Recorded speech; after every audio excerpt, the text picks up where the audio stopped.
I'm Emily, 28, and I grew up in a small Texas town, raised by my grandparents in a house filled with the smell of pecan pie and stories of their youth. That house, now mine, is where I've been living since my divorce from Jake, 29. We met 5 years ago at a local bar, introduced by friends, laughing over country playlists and greasy tacos. Jake was charming, quick with a joke, but even then I noticed he dodged tough conversations, like they were chores he could skip. We dated for 2 years, got married, and settled into a routine of movie nights and weekend drives. Early on, we agreed on something crucial: no kids. I was upfront. I didn't want to be a mom, didn't want the weight of raising a child. Jake nodded along, saying he wanted to chase his car salesman career and maybe travel someday. We talked it over at dinner, planning a life free of diapers and school runs, and I thought we were aligned. I'd had an IUD for years, obsessive about preventing pregnancy. I'd sit in the doctor's office, asking questions, double-checking everything. I did it all right, but things can go wrong. My IUD failed,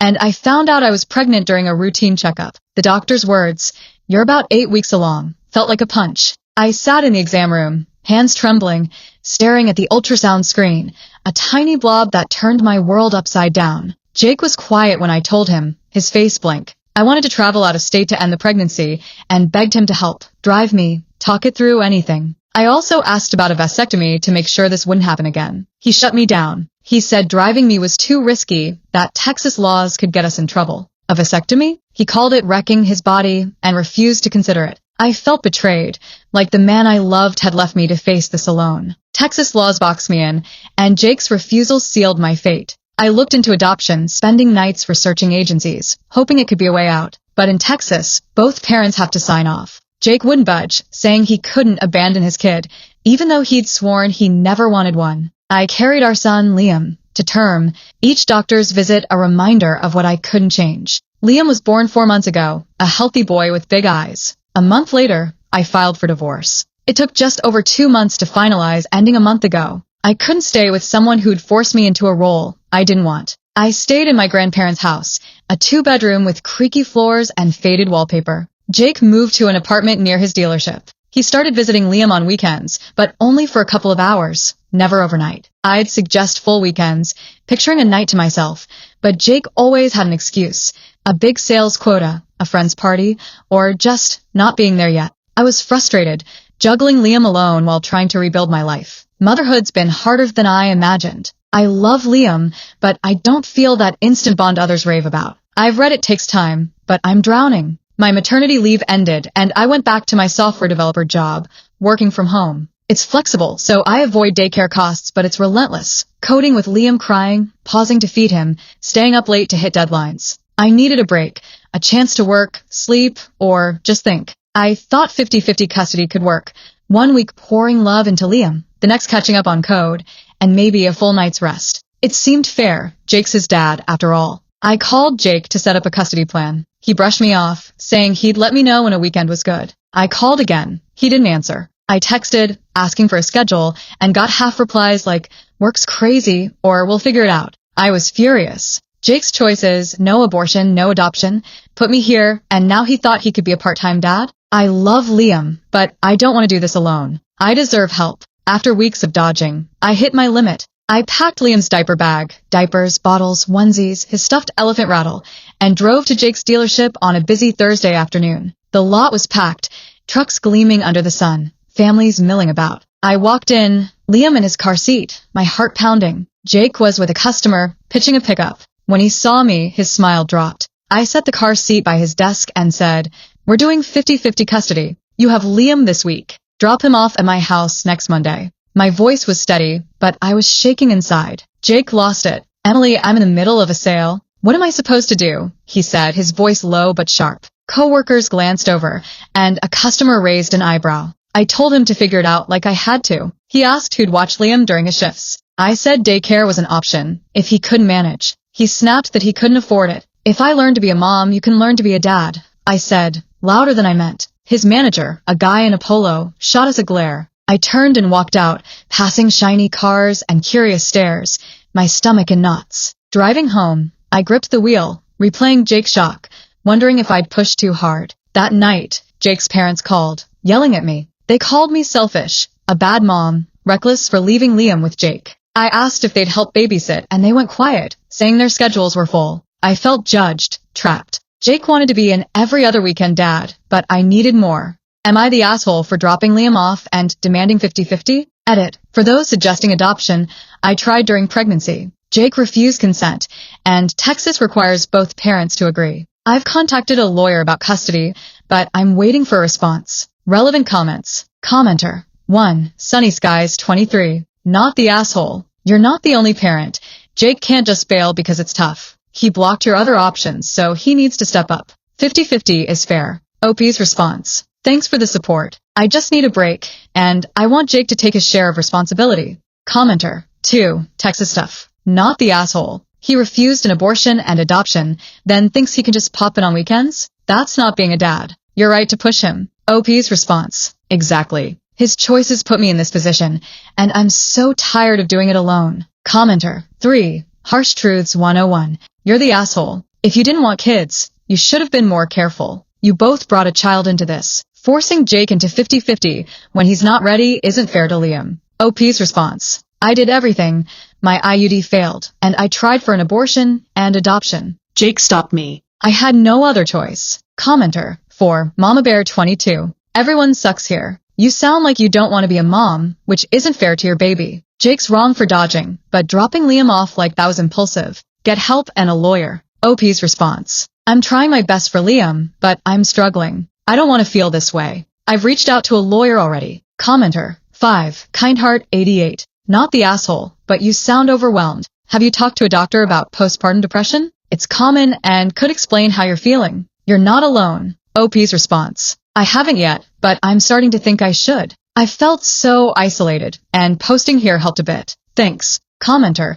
6. Legal Eagle 77. Not the asshole. Jake's shirking responsibility, and you're right to call him out. Get a formal custody agreement fast. Without it, he'll keep avoiding. Document everything. OP's response. I've contacted a lawyer, but haven't heard back. I'll keep pushing for a legal plan. Thanks for the advice. Commenter. 7. Gentle Soul 99. Not the asshole. Parenting is tough, and you're not a bad mom for needing help. Jake needs to do his part. Keep reaching out for support. OP's response. Thank you, I really needed that. I'm trying so hard, but it's been overwhelming. Update. 23 days later, May 24th, 2025. Hey everyone, it's Emily with an update. The past few weeks have been the hardest of my life, and I'm still working through it all. Your comments gave me some perspective, but they also led to a really tough moment. The day after I posted, I reached a breaking point and made a choice I deeply regret. I took some old medication and went to sleep, feeling like I couldn't keep going. My cousin, Sarah,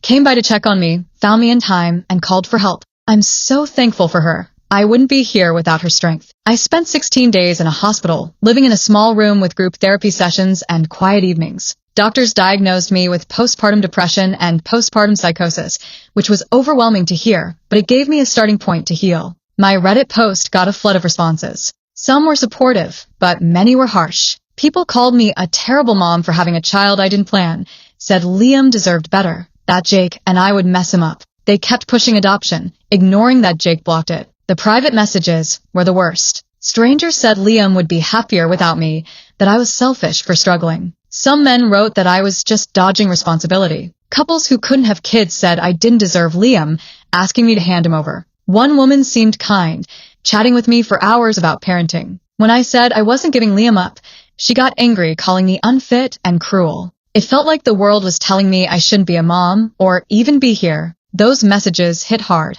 I was already wrestling with guilt for needing a break, for not bonding with Liam instantly, for leaving him with Jake. I hadn't showered in days, was barely eating, and felt like I was failing Liam every moment. The negativity made me believe I was a burden to him. I'm not excusing my choice, but that's how I sank so low. In the hospital, I met a nurse named Maria, who changed my outlook. She'd faced postpartum depression with her son, taking months to feel connected. One night, as I sat in the common room, she shared her story, her voice calm and warm. You'll find a way with Liam, she said. It's a journey, not a race. Her kindness gave me hope. I started therapy, got on medication, and worked with a doctor to manage my symptoms. The days were structured, morning check-ins, art therapy, evening reflections, but they helped me feel steadier. Sarah stayed with me after I got home, crashing on my couch and helping with Liam. She'd make comfort food, mac and cheese, chicken soup, and nudge me to take my meds, which sometimes left me dizzy or foggy. During Liam's naps, she'd listen as I talked about my fears of letting him down,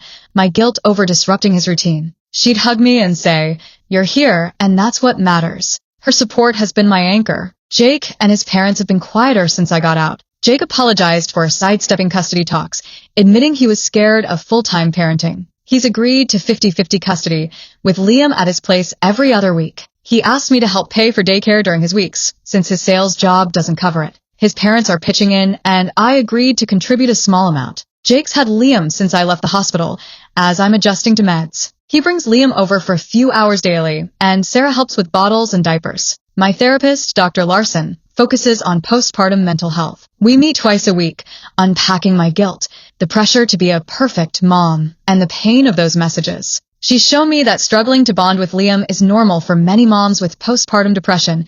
It doesn't mean I'm failing. I'm learning to forgive myself, one conversation at a time. Jake and I text about Liam's schedule, keeping it polite but distant. He drops Liam off Mondays and picks him up the next week, sometimes with his mom, Linda. Linda apologized for yelling at me, saying she was just protective of Jake. She offered to babysit once, but her unease showed she's not ready for regular care. Jake's dad, Tom, keeps it simple, just texting about drop-offs. My lawyer, Ms. Carter, is drafting a custody agreement. Courts are slow, but we're working on a 50-50 split, with Jake and I sharing daycare costs on his weeks. His parents are helping, but they've made it clear Jake's the main caregiver during his time. I'm saving every text, payment, and visit for the legal process, just in case. My job's been a lifeline. My manager, Priya, let me shift to early mornings and late evenings, so I can care for Liam during the day. Some days, I'm coding at 4 a.m., Liam asleep in his crib, and it feels like I'm reclaiming a piece of myself. Sarah's there when Liam visits,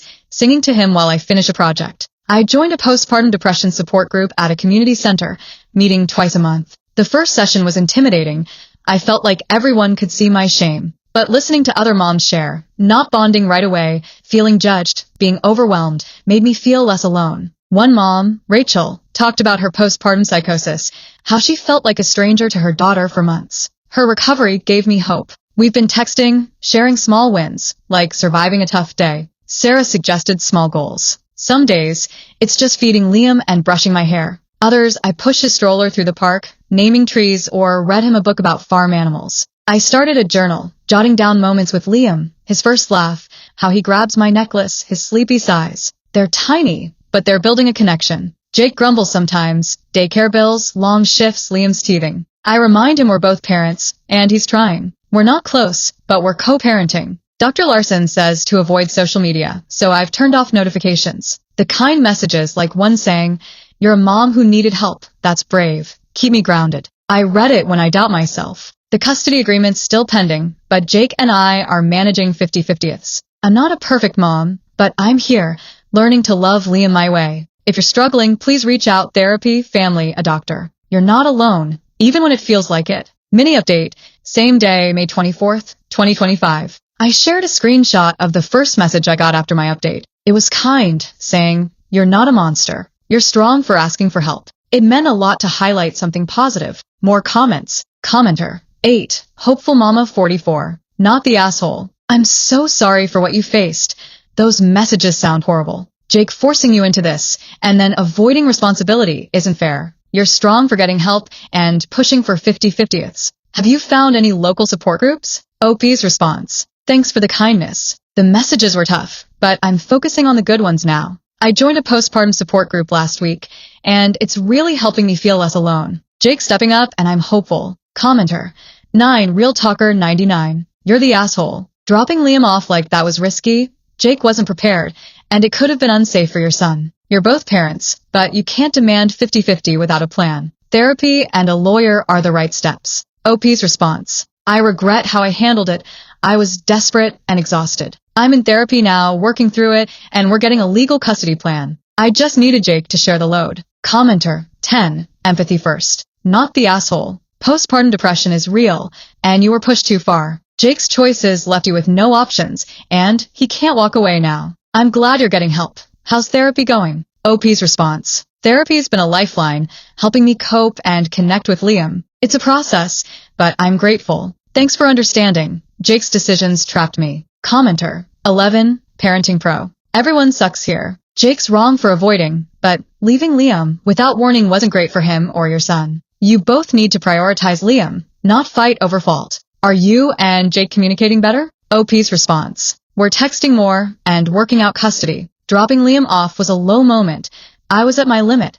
We're trying to co-parent better for Liam's sake. Commenter. 12. Texas Mama. Not the asshole. As a Texas mom, I know how the laws limit you. Jake blocked your choices and left you alone. That's not right. You're doing your best, and getting help is brave. How's Liam doing? OP's response. Liam's doing okay. He's with Jake but visits daily. The laws were so hard, and Jake didn't make it easier. I'm working to be better for Liam. Thanks. Commenter. 13. Concerned reader. Info. How are you planning to bond with your son? And has Jake explained why he refused adoption but won't fully parent? OP's response. I'm working with my therapist on bonding small steps like reading to Liam or holding him longer. Jake said adoption felt wrong to him, but he's admitted he wasn't ready for full-time parenting. We're sorting it out slowly. Commenter. 14. Supportive friend 22. Not the asshole. You were in an impossible spot and Jake didn't help. Those messages sound devastating. I'm so glad you're here and getting support. What's been the most helpful part of therapy? OP's response. Thank you. That means a lot. Therapies helped me see my struggles with Liam are part of postpartum depression, not failure. Talking about the guilt and learning to be patient with myself has been huge.